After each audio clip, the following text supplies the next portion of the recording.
The fire started at 3 a.m. When the first sirens wailed, it was already too late. The flames advanced as if starved. It wasn't just fire.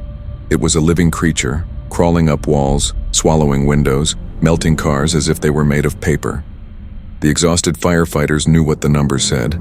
No one survives a flashover like that. No structure would hold. No body could withstand the heat. But at dawn, as helicopters still circled the red zone and smoke stained the sky an opaque black, a figure emerged from the rubble. He walked with difficulty, covered in soot, shirt stuck to his burned skin, singe-haired, eyes downcast. He didn't cry. He didn't ask for help. It was Leo Rogers. But what made the firefighters stop wasn't his condition. It was what was in his hands, both clenched shut, as if protecting something, as if holding the secret to everything. And when a paramedic approached to help him, Leo growled something through his broken teeth. Low, firm. "It's still here. Don't let it escape."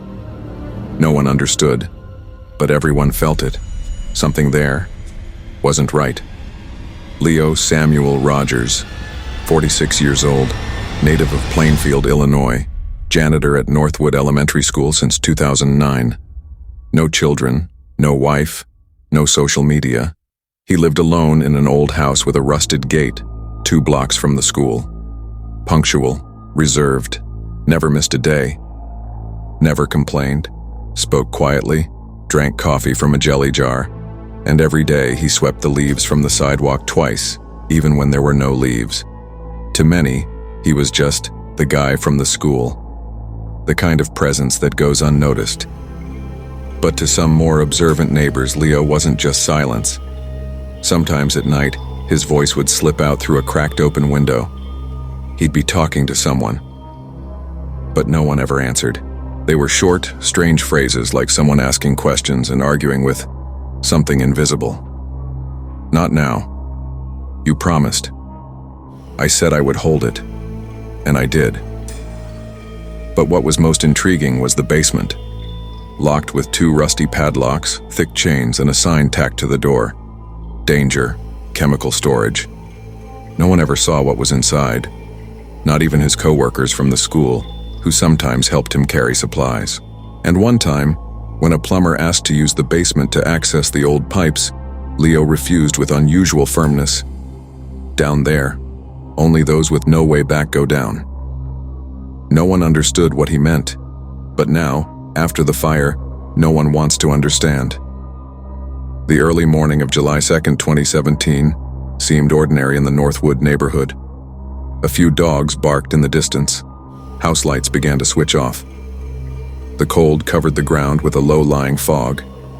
But at 3:12 a.m., an explosion echoed like thunder splitting the city. The night sky lit up behind low buildings, revealing an unnatural orange glow. The fire started in an old chemical warehouse, abandoned for years, which, according to residents, still stored barrels of unknown origin. Witnesses said the fire didn't rise. It crawled, as if it were looking for something. In less than 60 minutes, the blaze had swallowed 4 entire city blocks. The flames climbed walls, leaped across streets, and entered windows like hungry serpents. There were no working hydrants. The nearest water tanker was 20 minutes away, and the wind that night, coming from the south, fed the flames as if it wanted to help. Screams mixed with explosions. Glass shattered in sequence. Utility poles fell like melting matchsticks.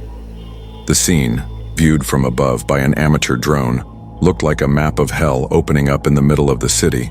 When the last house collapsed, authorities declared the area fully compromised. There, they said, there could be no survivors.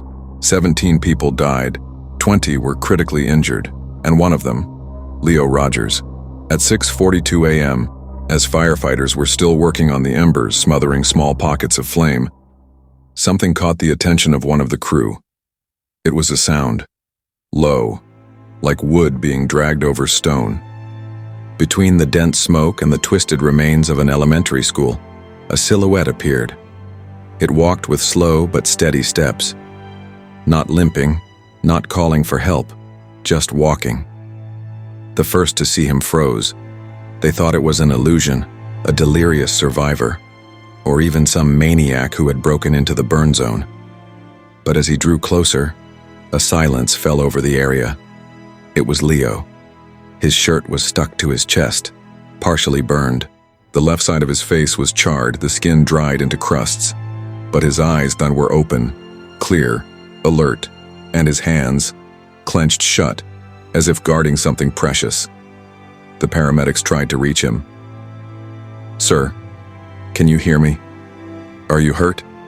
You're safe now. You can let go of what you're holding."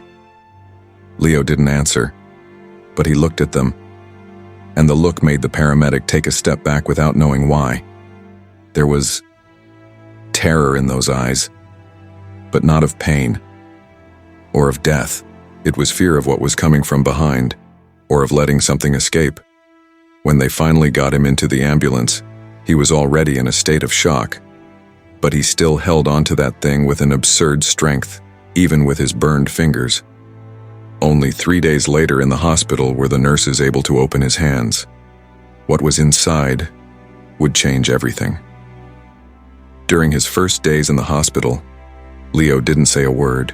His vital signs were stable, but his eyes would stay open for hours, as if expecting something to walk through the door at any moment. The doctors diagnosed him with severe shock. The nurses, however, said something else. It wasn't trauma, it was a vigil. During his second assisted bath, 2 nurses managed for the first time to gently pry his hands open. What they found there wasn't listed in any medical chart. It was a piece of metal, twisted as if it had been crushed by tons of pressure, small with an uneven texture, and covered in marks. It didn't look like part of a building, or a car, or any wiring. It looked handmade. On the side, something was engraved by hand with a fine point, "Was not meant to be opened." And just below it, in a noticeably different script, like a more recent message, "But it's already too late." A nurse took a picture with her cell phone, but the object itself disappeared 2 days later. It was no longer in the washroom inventory, not in the medical waste, not among Leo's belongings, and Leo, he was discharged, without giving an interview, without telling anyone. He simply vanished. In the following months, attention turned to the other victims, grieving families, rehabilitations, rebuilding efforts. Newspapers reported the tragedy as the deadliest fire in downstate Illinois in the last 20 years. Of the 20 initial survivors, 17 were interviewed. 6 gave technical depositions about the incident. 2 started online support groups. But Leo refused all contact. According to public records, he sold his house in Joliet for a below-market price and bought a small plot of land deep in Marion County.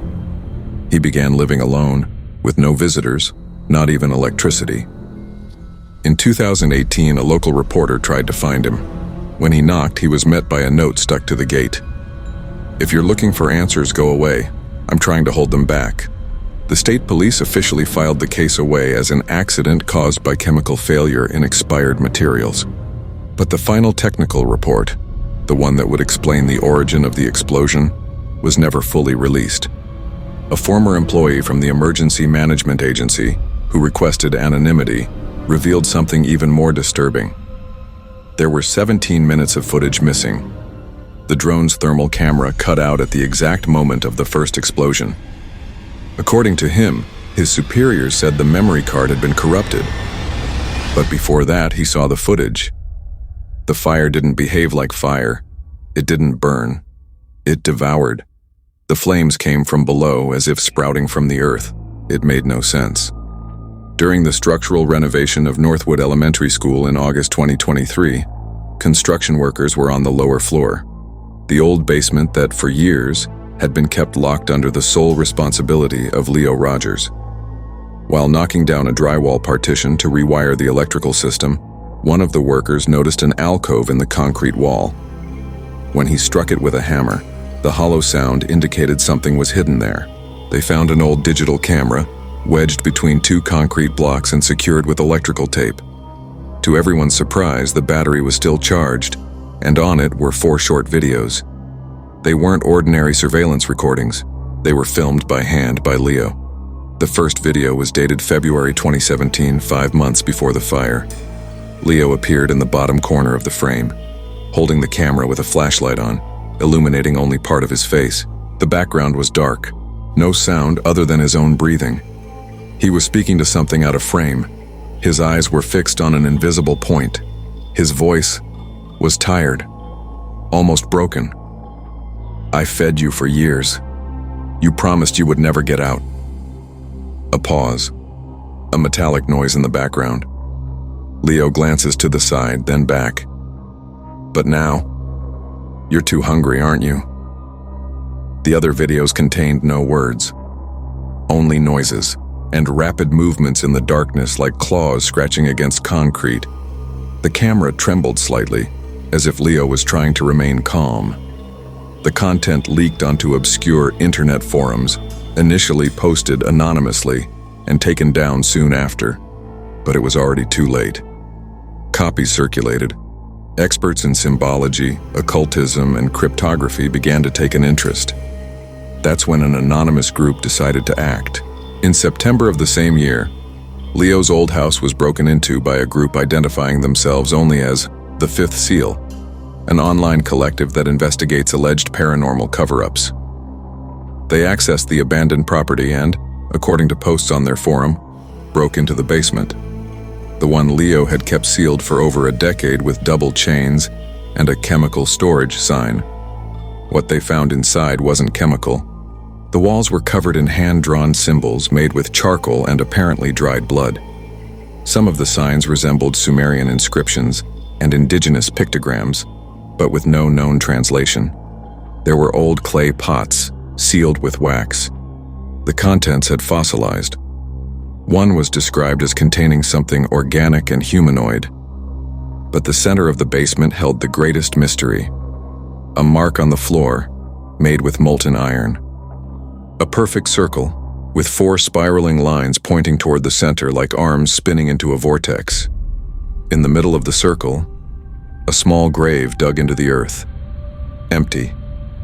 The group took photos and published everything online. But in less than 48 hours, the images vanished from most servers. And the group's profiles, they were deleted, one by one. Since then, no one knows what happened to the camera's full contents. And the only question that echoes in the forums is, what exactly was Leo holding?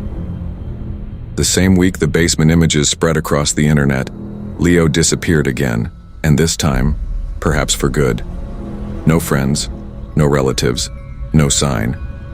He left no note, no message, no bank activity. He simply evaporated. But 5 days later, a car, an old silver model registered in his name, was found abandoned 40 miles from Joliet, near an empty reservoir that had been decommissioned since the 90s. There were no signs of a struggle, no traces of blood. The doors were unlocked, the key in the ignition. But what caught their attention was the car's body. It was covered in long, deep scratches, made by some extremely sharp object. The scratches weren't random. They formed words. 4 times, on the driver's door, the hood, the side panel, and the trunk. He's awake. Since then, Leo Rogers has never been seen again. Some locals reported hearing strange noises near the reservoir in the following days. Others swear they saw lights dancing on the water, even though the reservoir bed was completely dry. But no proof was ever recorded, and anyone who tried to investigate stopped. The fire was real. So were the victims. The families are still grieving. The scars on the town are still there. But maybe it wasn't just a fire. Maybe it was an interrupted ritual or a broken pact. Maybe what Leo kept locked away for so many years wasn't a creature, but a presence. Something ancient. Hunger. Darkness. Leo survived for a reason no one understood at the time. And now, after everything we know, maybe he didn't run away. Maybe he was taken back, and maybe this won't be the last time we hear his name, or the name of what he kept in the basement. If this story gripped you from start to finish, hit that like button and subscribe to the channel to keep getting reports like this, from survivors who were never the same after what they saw. Because sometimes, It's not the disaster that's scary, it's what comes with it.